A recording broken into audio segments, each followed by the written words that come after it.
Cihan Azadi Tıp Kurumu bu delilleri şeffaflıkla incelemedi ve herhangi bir açıklayan iki erkek DNA'sının bedeninin neresinden alındığını açıkladı. Biz erkek vuruyor, devlet koruyor, erkek vuruyor, devlet koruyor. Rojin intihar etmedi, Rojin intihar etmedi. Kadın cinayetleri politiktir. Kadın cinayetleri politiktir. Cihan Azadi, Cihan Azadi. Rojin intihar etmedi. Bizler Rojin Kabayiş için Adalet Komisyonları olarak Rojin'in kaybedilmesinden katledilişine giden süreci adım adım takip eden kadınlarız. 21 yaşında bir üniversite öğrencisi olan Rojin, 27 Eylül 2024 günü gecesi kaldığı KYK yurdundan çıktı ve bir daha geri dönemedi. Tam 18 gün boyunca arandı, cansız bedeni en son görüldüğü yerden 20 kilometre uzaklıkta Van Gölü kıyısında akıntının tersi yönünde bulundu. Otopsi raporu 28 gün bekletilerek ne avukatlarla ne de aileyle paylaşılmadı. Otopsisinde bedeninde iki farklı erkeğe ait DNA bulundu. Ancak bu DNA'ların kimlere ait olduğu ve bedeninin neresinde bulunduğu geçtiğimiz bir yıldır açıklanmamıştı. Rojin intihar etti diyerek soruşturma dosyası kapatılmaya çalışılıyor. Biz geçtiğimiz bir yıl boyunca her bir karanlık noktayı aydınlatmak için sokakta, sosyal medyada ve hayatın her anında bulunduğumuz her yerde Rojin'e ne oldu sorusunu sorduk. Rojin'i unutturmadık. Bu mücadelemiz sonucunda dün ATK, Rojin'in otopsisinde bulunan iki farklı erkeğe ait olan iki DNA örneğinin bedeninin neresinde olduğunu bilgisini içeren raporu dosyaya ekledi. İki farklı erkeğe ait olan DNA'lar göğüs bölgesinde ve vajinanın iç bölgesinde tespit edildi. Bu bulgularla beraber Rojin'in katledilişi artık intihar ya da şüpheli durum diyerek geçiştirilemeyecek noktadadır. Aksine cinsel saldırı ihtimalinin etkin bir şekilde araştırılması gerekmektedir.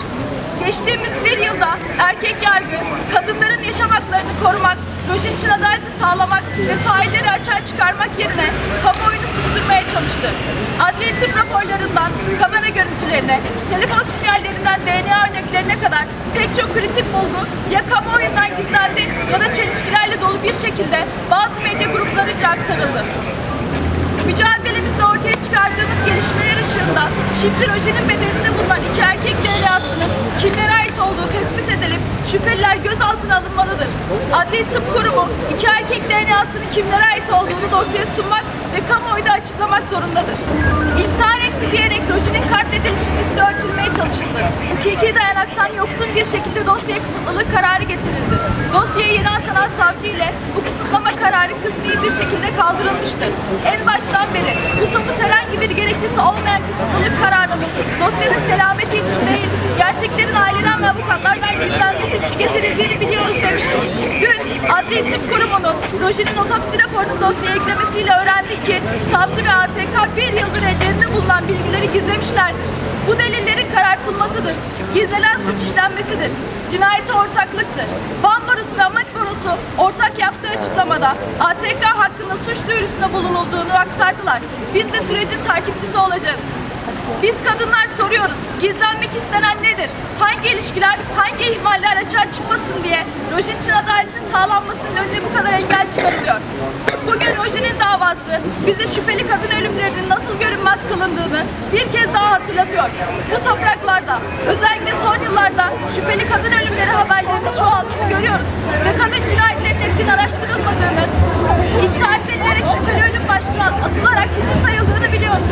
Böylece kadın cinayetlerini aydınlatmak, kadınlar için adaleti sağlamak yerine deliller karartılıyor, dosyalar kapatılıyor ve failler aklanıyor. Bu süreç başlı başına sistematik bir şekilde devlet ve devletin üniversite, yurt, Adli Tıp Kurumu, Adalet Bakanlığı gibi kurumlarınca işlenen, kadınların yaşam hakkını gasp eden bir suçtur. Bu toprakları kadın mezarlığına çevirmenize izin vermeyeceğiz.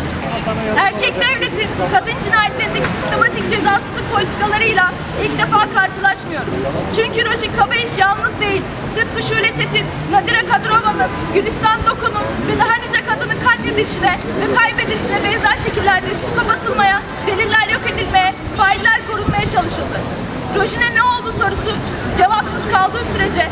kadın için tehlikenin büyüdüğünü de biliyoruz.